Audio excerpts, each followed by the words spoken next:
This is the Portuguese Air Force of the 90s. Since its creation in 1952, this branch of the armed forces has been equipped with a large number of different aircraft.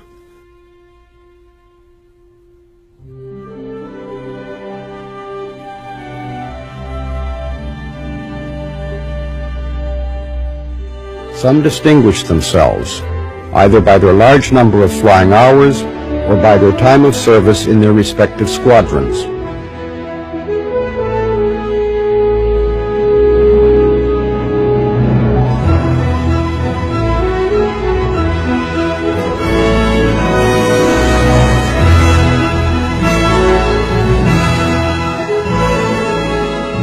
Very few have, however, reached the status of the Fiat G91. In 1994, after 28 years of service and 75,000 flying hours, many of them in combat, its life cycle officially ended, but not its memory.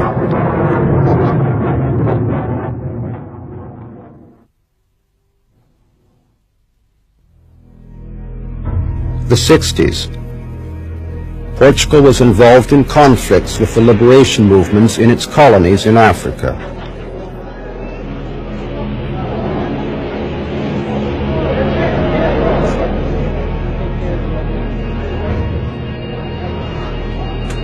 Military personnel and armament were massively deployed from Europe to Angola, Mozambique, and Guinea.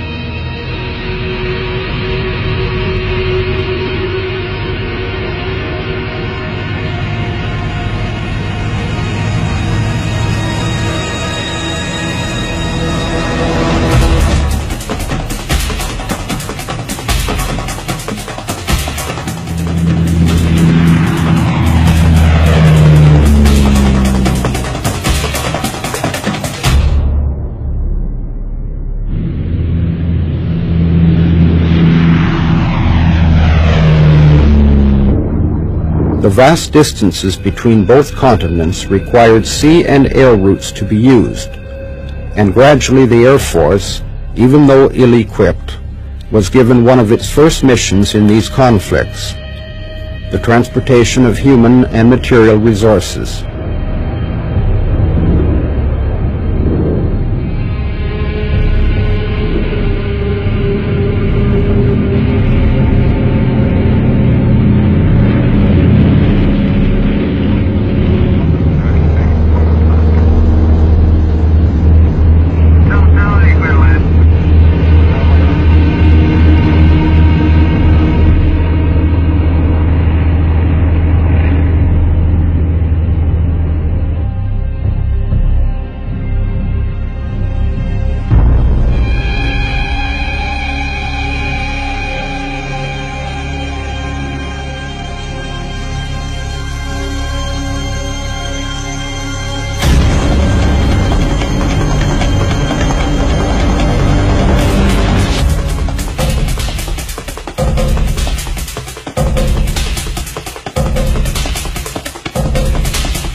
In Africa, each colony presented different geographical and military problems.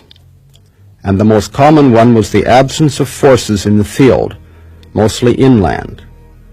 In order to prevent the almost total freedom of movement of the guerrilla and to reinforce the control of several strategic points, the Portuguese army sent columns with the purpose of establishing lines of communication, therefore ensuring their effectiveness and security, as well as mounting bases that could be used to control the surrounding areas.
Soon the military situation required air power in order to support the troops involved in an increasing number of operations in the field.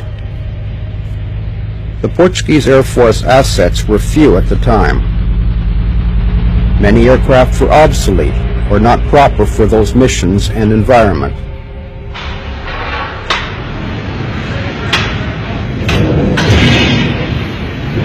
New aircraft were bought and added to the inventory, but it became more and more difficult to buy armament, since this was denied to Portugal due to the sanctions imposed by the United Nations.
It was against this background that the Air Force operated in Africa.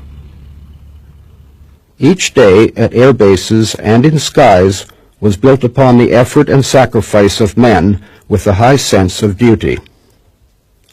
Pilots, maintenance, and other personnel were perfectly aware of the importance an aircraft had for those who were fighting in the field and feeling its presence.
In those days, for many soldiers in the heart of Africa, the arrival of a helicopter brought them a breath of life.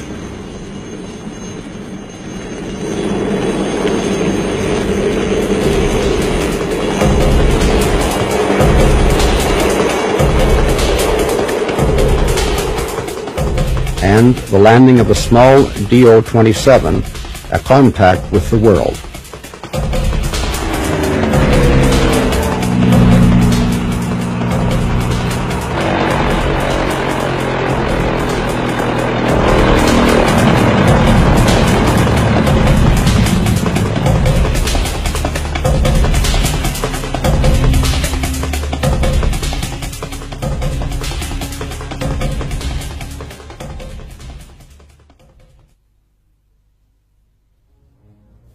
From 1966 onwards, and after prolonged contacts that made it possible to avoid embargoes, the first Fiat's G91 arrived first in Guinea, then in Mozambique, and finally in Angola.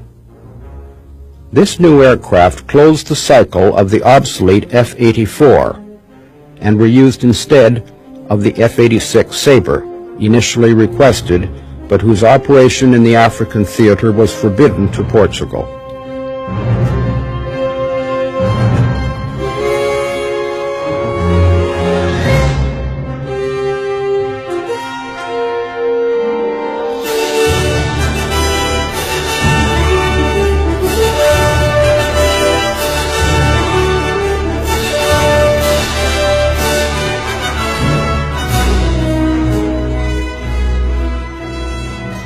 Though the Fiat G91 was therefore a replacement, it was not, however, a bad omen.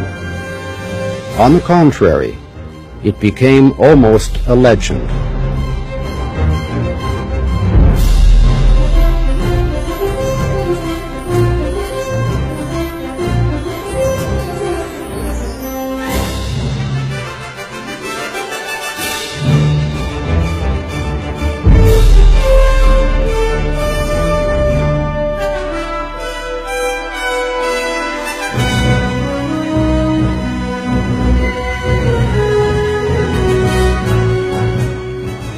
Built in 1956 in Turin and used on that occasion by several air forces from countries like Italy, the Federal Republic of Germany, and Greece, it was, however, in Portuguese hands that it got its first and only baptism of fire.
In the African campaign, this aircraft turned out to be a very effective weapon, easy to service, and with a great flexibility for the roles it was used for.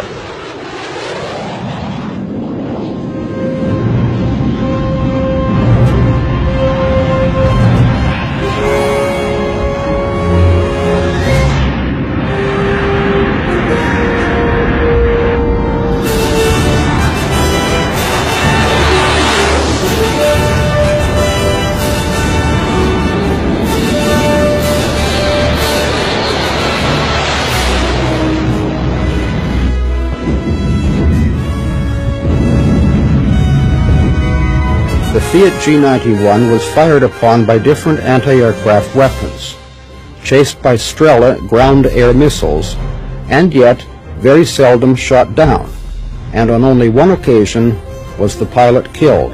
This turned out to be the proof of excellence of the pair pilot aircraft. The Fiat G91 became a symbol in Africa, its presence hated or welcomed, but never indifferent. But its most important role was, besides its effectiveness in combat, the raising of morale among those who served in the Air Force with such an aircraft.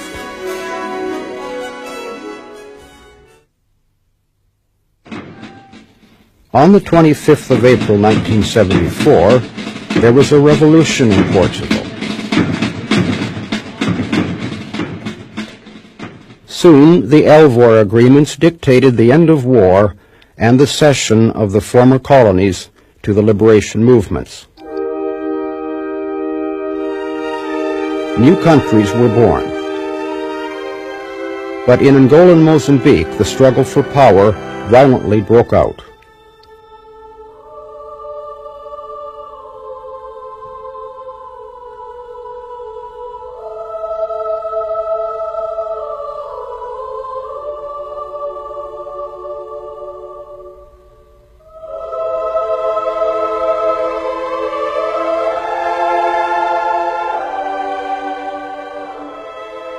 People began to leave, and the Air Force was confronted with the huge task of helping a civilian air bridge at the same time all its military forces were being deactivated, and military equipment and personnel were being sent back to Portugal.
In the following months, the Portuguese Air Force sent back the Fiat G91 and started to concentrate them at Air Base 6 at Montijo, near Lisbon.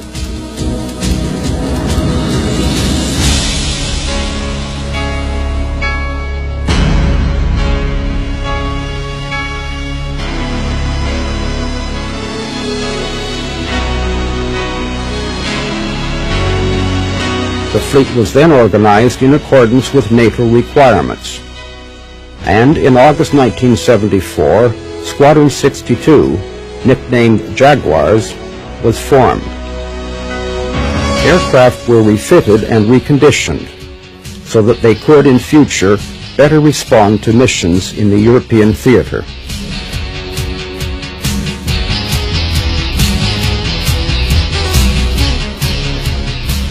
In 1978, that squadron was given the present call name, Squadron 301, and in August 1980 started with a deployment to the Azores, which later received the name of Squadron 303, Tigers, whose mission was the air defense of the Azores Air Command and maritime patrol of the exclusive economic zone.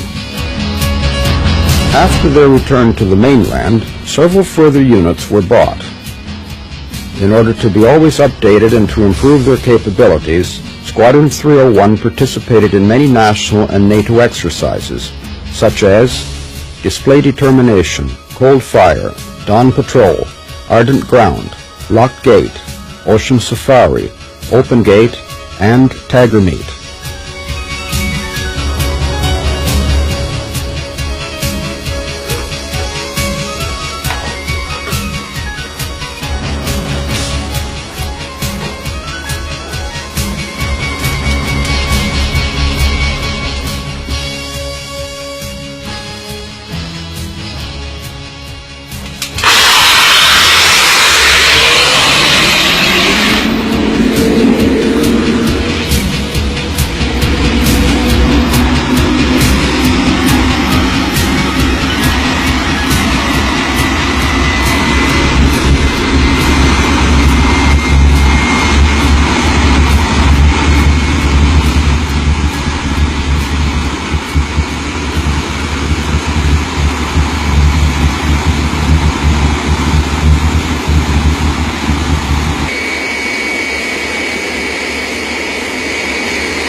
An airplane is not just a piece of equipment, systems, and material. It is mainly an extension of the man, a machine that lives and acts according to man's will.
The Fiat G91 was a unique aircraft in the history of the Portuguese Air Force. Around it, a very special world was created, with a contagious spirit of its own for everyone who came in touch with it. That world and that spirit are still alive.